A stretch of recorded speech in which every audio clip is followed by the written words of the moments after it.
On dit que, à certains moments de l'histoire, le voile qui sépare le visible de l'invisible se déchire de telle manière que même les plus sceptiques ressentent qu'il y a quelque chose de plus grand en mouvement. L'époque que nous vivons est l'un de ces moments. Jamais la bataille spirituelle n'a été aussi intense, aussi proche de la surface, aussi palpable dans les murmures de la peur, dans les divisions entre les nations et dans les tourments des cœurs. Au milieu de ce décor, le nom de Michel résonne comme un tonnerre silencieux. Il n'est pas seulement un personnage ancien ou un souvenir des pages des Écritures. Michel, l'archange, est devenu un symbole urgent, un appel à l'éveil spirituel, face à ce qui s'approche. Sa présence s'élève comme un rempart entre le chaos et l'ordre, entre le dessein de Dieu et les assauts d'un ennemi qui connaît déjà son destin, mais ne se lasse pas de lutter contre lui. Quand on parle de l'archange Michel, il est impossible de ne pas remarquer le poids prophétique et le sentiment d'urgence que sa figure porte. Il n'est pas dans les Écritures pour embellir les récits, mais pour défier les cœurs et les esprits à reconnaître la guerre qui se déroule au-delà de ce que nous pouvons voir. À travers toutes les générations, Michel est apparu dans les textes sacrés à des moments de crise, affrontant non seulement des armées visibles, mais des forces qui se cachent dans les ombres du monde. Sa mission va au-delà de la protection. C'est une mission de confrontation, de restauration et par-dessus tout, de garantir que le plan éternel de Dieu ne soit pas déformé par aucun esprit rebelle. Avant d'aller plus loin, je vous invite à vous abonner à cette chaîne et à activer les notifications pour ne manquer aucune révélation prophétique. Partagez cette vidéo avec quelqu'un qui a besoin de protection, de force ou de renouveau spirituel. Ensemble, plongeons dans ce voyage qui révèle la dimension de la bataille qui se déroule dans les coulisses de l'histoire. Pour comprendre Michel, il faut regarder au-delà des récits bibliques traditionnels et percevoir la complexité de son rôle. Le nom Michel est déjà en soi une sentence contre l'orgueil. Qui est comme Dieu? Il n'y a pas de réponse possible à cette question, car toute tentative de s'égaler au Créateur conduit à la chute. Lucifer, l'ancienne étoile du matin, l'a appris de la manière la plus douloureuse.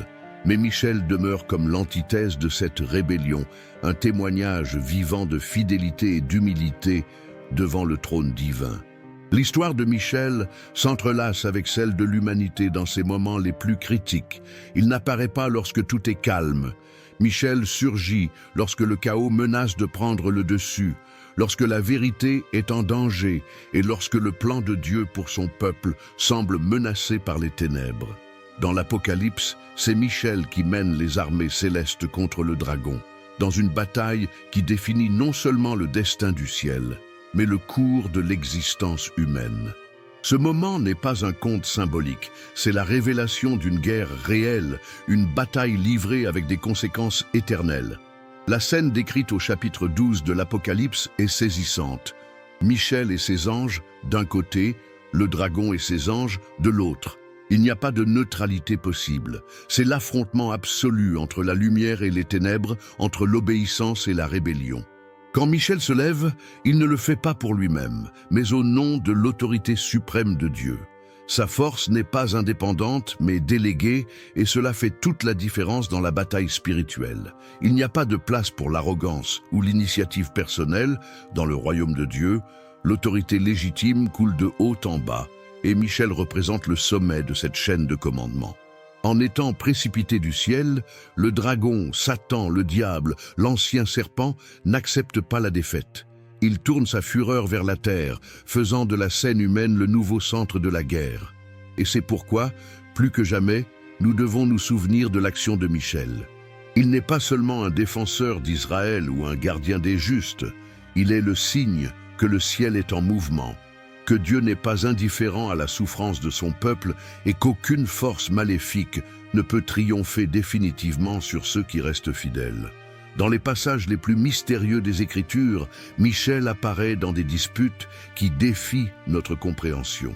Dans Jude, nous lisons à propos de la dispute pour le corps de Moïse. Peu de détails nous sont donnés, juste assez pour savoir que même après la mort d'un serviteur de Dieu, il y a encore de l'intérêt, encore une bataille, encore du zèle pour les choses sacrées. Michel, face au diable lui-même, n'entre pas dans un débat, ne profère pas de menaces vides. Il dit simplement que le Seigneur te réprimande. C'est un rappel puissant que dans la guerre spirituelle, le pouvoir réside dans la reconnaissance et l'action dans les limites de l'autorité divine. L'épisode du corps de Moïse révèle un principe fondamental. Ce que Dieu met à part, personne ne peut le prendre. Peu importe qu'il s'agisse d'un corps, d'un appel, d'une promesse ou d'un peuple. Michel représente cette défense implacable de ce qui appartient au Très-Haut. Son action ne s'arrête pas à la victoire sur le dragon. Elle se poursuit chaque fois que quelque chose de sacré est en danger. Et cela nous amène à comprendre que la guerre spirituelle n'est pas épisodique, mais continue. Une lutte qui traverse les siècles, les générations, et qui ne prendra fin qu'au jour fixé par Dieu lui-même. Un autre point essentiel de la mission de Michel est son rôle de protecteur prophétique d'Israël. Depuis les temps de Daniel, il est appelé le Grand Prince, qui se lève en faveur du peuple choisi. Israël n'est pas seulement un peuple géographique, mais l'horloge prophétique de Dieu. L'action de Michel garantit que les promesses faites à Abraham, Isaac et Jacob ne soient pas annulées par les assauts des ténèbres. Dans Daniel chapitre 10, nous voyons Michel intervenir pour s'assurer que le message du ciel parvienne aux prophètes. Le retard de 3 semaines dans la réponse n'était pas le fruit d'une négligence divine, mais d'une résistance spirituelle. Le prince du royaume de Perse, une entité des ténèbres, a tenté de bloquer la révélation.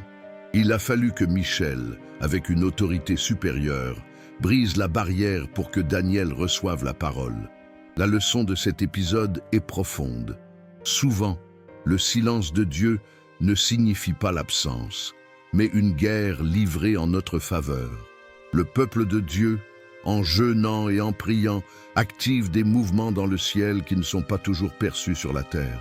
Et Michel, en tant que commandant des armées célestes, est celui qui brise les blocages, défait les pièges et garantit que les réponses divines atteignent leur destination. Sa présence nous rappelle qu'aucune prière faite avec foi n'est ignorée. Même si la réponse tarde, une guerre est en train d'être gagnée dans les coulisses et chaque fidèle est la cible de ce soin stratégique. Au cœur de l'histoire, la figure de Michel ne se résume pas à un spectateur des grands événements. Il est un agent direct du mouvement des cieux en faveur de la terre. Lorsque Daniel priait pour son peuple, il n'avait aucune idée qu'au-delà des murs de Babylone, une autre bataille se déroulait. Le prince des ténèbres tentait d'empêcher la révélation d'atteindre le prophète. C'était une lutte sans épées humaines, une collision de volonté entre l'obstination du mal et la fidélité des cieux. C'est précisément dans ce décor de tension maximale et de silence angoissant que Michel se lève. Il ne discute pas de stratégie ni ne questionne le retard. Il agit. Son intervention signifie que quelque chose de grandiose est sur le point de se produire. Quand Michel entre en scène, l'ordre est restauré, les ténèbres reculent et le plan de Dieu avance. Mais la mission de Michel va au-delà d'épisodes isolés. Il est présenté comme celui qui se lève dans les moments décisifs. Le verbe « se lever » dans les Écritures, lorsqu'il est lié à Michel, indique une disponibilité, une vigilance, une réponse immédiate à l'urgence des temps. Dans le livre de Daniel, nous lisons que Michel se lèvera dans un temps de détresse sans pareil, et c'est précisément à ce moment que son rôle s'intensifie. Il ne s'agit pas seulement de protéger, il s'agit de garantir la survie du dessein divin au milieu du chaos. Michel est toujours positionné en première ligne lorsque l'histoire atteint son apogée, prêt à rompre le cycle de destruction et à inaugurer une nouvelle étape pour le peuple de Dieu. La connexion entre Michel et Israël est plus que symbolique. C'est une désignation directe, spirituelle et irrévocable. Dieu a établi un gardien spécial pour son peuple, quelqu'un capable d'affronter non seulement des ennemis humains, mais aussi des principautés et des puissances qui souhaitent détruire le fil de la promesse. Pendant l'exil, tandis que les rois et les gouverneurs décidaient du sort des nations, c'était Michel qui brisait les blocages spirituels, préservant la lignée de l'Alliance. Le but n'était pas seulement de protéger des vies, mais de maintenir vivant le témoignage du Dieu unique, de garantir que la foi survive même au milieu de l'oppression et de l'oubli. Et l'action de Michel ne se limite pas à l'Antiquité. Aujourd'hui, alors que la pression contre Israël augmente et que le scénario mondial se complique, une dimension invisible est activée. L'histoire terrestre fait écho à ce qui se passe dans les cieux, et chaque menace, chaque soulèvement, chaque tentative de détruire le peuple de la promesse déclenche une réponse spirituelle à la hauteur. Michel reste en alerte, non par une dévotion aveugle, mais par une conviction absolue que le dessein de Dieu sur la terre ne peut être contrecarré. Il protège les frontières, mais il garde aussi les destinées, il préserve des vies, mais surtout, il garantit que le plan éternel de rédemption avance jusqu'à la dernière seconde du temps déterminé. Dans l'Apocalypse, lorsque les cieux s'animent pour le dénouement de l'histoire humaine, Michel prend le commandement des armées célestes dans une bataille qui définit le destin de l'univers. Il ne s'agit pas d'un duel entre des forces égales. Les Écritures indiquent clairement qu'il n'y a personne qui puisse se comparer à la puissance du Très-Haut. Le nom même de Michel défie toute prétention de rivalité. Qui est comme Dieu? Le dragon, l'ancien serpent, peut rugir, tromper, résister, mais son sort est scellé depuis le moment où il a osé défier le Créateur. L'expulsion de Satan des cieux n'était que le début de son effondrement. Chaque apparition de Michel scelle une nouvelle défaite pour les ténèbres, rapprochant le monde du jugement final et de la restauration promise. Le point culminant de la mission de Michel se révèle à la seconde venue du Christ. L'apôtre Paul décrit, dans sa lettre aux Thessaloniciens, que le Seigneur descendra du ciel avec un cri, avec la voix de l'archange et avec la trompette de Dieu. C'est la dernière scène avant le début d'une nouvelle ère. Michel, qui a mené des batailles depuis le commencement, devient alors le héros de la victoire finale. Son cri, mêlé au son de la trompette, annoncera que le temps de l'attente est terminé, que les morts en Christ ressusciteront, que le royaume de Dieu se manifestera dans sa plénitude. Cette mission n'est pas seulement l'apogée de sa trajectoire, mais la confirmation qu'aucune force du mal n'a réussi, ni ne réussira, à arrêter l'exécution des plans divins. Le rôle de Michel n'est pas de chercher la gloire pour lui-même. Toutes ses actions, interventions et victoires pointent vers la souveraineté de Dieu et le triomphe de l'agneau. Michel n'apparaît pas pour être adoré, mais pour garantir que l'adoration reste centrée sur celui qui règne pour toujours. Dans tous les textes sacrés, sa posture est celle d'un serviteur, d'un commandant qui n'agit pas par impulsion, mais par ordre, conscient du poids de la responsabilité et du privilège d'être appelé pour des missions qui scellent des destinées. Si aujourd'hui, beaucoup se demandent pourquoi le monde semble plongé dans tant de conflits, de douleurs et d'incertitudes, la réponse ne réside pas seulement dans le domaine des décisions humaines, mais dans la dimension spirituelle qui traverse toute chose. Il y a une bataille plus grande, une guerre qui transcende les gouvernements, les systèmes et les idéologies. L'ennemi sait que son temps est court. C'est pourquoi il intensifie sa fureur, manipulant les esprits, déformant les vérités, semant la confusion parmi les peuples. Et pendant que cela se produit, Michel reste en alerte, menant les troupes célestes, brisant les stratégies malignes, garantissant que la lumière ne soit jamais vaincue par les ténèbres. Dans le décor de l'Armageddon, la dernière et décisive bataille entre le bien et le mal, Michel sera à nouveau une pièce centrale. Le texte de l'Apocalypse affirme que les rois de la terre, influencés par des esprits de tromperie, seront rassemblés pour l'affrontement final.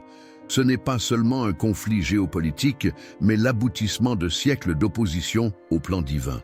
Sur ce champ de guerre, où toutes les armées humaines échoueront, ce sera Michel, avec l'autorité du ciel, qui exécutera le jugement. La victoire, déjà garantie depuis le commencement, sera manifestée de manière publique, incontestable, irréfutable. Derrière chaque victoire spirituelle, chaque délivrance, chaque réponse divine, il y a une structure céleste en action. Les anges du Seigneur, puissants en force, obéissent à la voix de la parole et accomplissent des missions qui échappent à notre compréhension. Michel, en tant que commandant suprême, symbolise la force imparable de ceux qui servent le Très-Haut. Il ne dort pas, ne se fatigue pas, n'hésite pas. Ses mouvements sont précis, son intervention est certaine. Quand Dieu ordonne, Michel agit. Et quand Michel agit, aucune porte ne reste fermée, aucune chaîne ne reste intacte, aucun plan des ténèbres ne prospère. À chaque nouvelle génération, le témoignage de Michel se renouvelle comme un rappel que le royaume de Dieu est toujours protégé, que rien n'échappe à son contrôle et que chaque fidèle, aussi anonyme soit-il, est l'objet d'un soin qui traverse les dimensions du visible et de l'invisible. Si aujourd'hui vous ressentez le poids des luttes, la pression du mal ou le silence de Dieu, souvenez-vous, une guerre est livrée en votre faveur. Et Michel, le grand prince, continue de mener la résistance jusqu'au jour de la victoire totale. Si ce message a touché votre cœur, souvenez-vous, vous n'êtes pas seul dans la bataille. Le ciel a ses gardiens et Michel reste en alerte, luttant pour vous quand personne d'autre ne le peut. Abonnez-vous à la chaîne pour recevoir davantage de paroles qui édifient et éveillent votre foi. Partagez cette vidéo avec quelqu'un qui a besoin d'espoir et de protection. Commentez « Amen » si vous croyez en la victoire du ciel. Que le Seigneur vous bénisse, fortifie votre foi et que Michel continue de vous garder tous les jours. Le temps de la victoire approche et vous faites partie de cette histoire.